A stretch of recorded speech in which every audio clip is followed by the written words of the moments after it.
ప్రభు తన పిల్లలని అన్నడు విడిచిపెట్టే దేవుడు కాదు. ఒంటరి పోరాటాలు పోరాడుతూ వచ్చాడు. ఎవరు ఆదరించేవారు లేరు, ఎవరు బలపరిచేవారు లేరు. ఈ వీడియో చూస్తున్న నీ జీవితంలో కూడా మీ రక్త సంబంధులు, మీ సొంత వారి మిమ్మల్ని అవమానపరిచి మిమ్మల్ని బాధపెట్టి ఉండొచ్చు. కానీ కంగారు పడకండి. మీరు దేవునికి దగ్గరగా బ్రతికితే చాలు. మీ బాధలన్నీ మర్చిపోవడానికి ఒక ఘనమైన శుభవార్తలు నా ప్రభు మీకు పంపిస్తారు.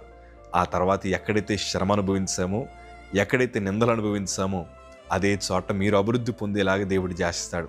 అందుకే వాక్యం అంటది, నీ శత్రులు ఎదుటి నీకు భోజనాన్ని సిద్ధపరుస్తానంటున్నాడు ఆయన. ఈరోజు మీరు ధైర్యంగా ఉండండి.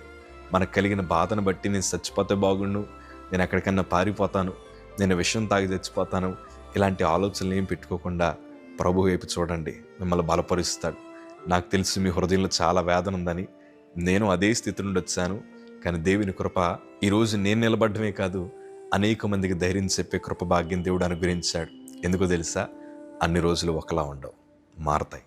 ధైర్యంగా ఉండండి, ప్రార్థించండి. God bless you.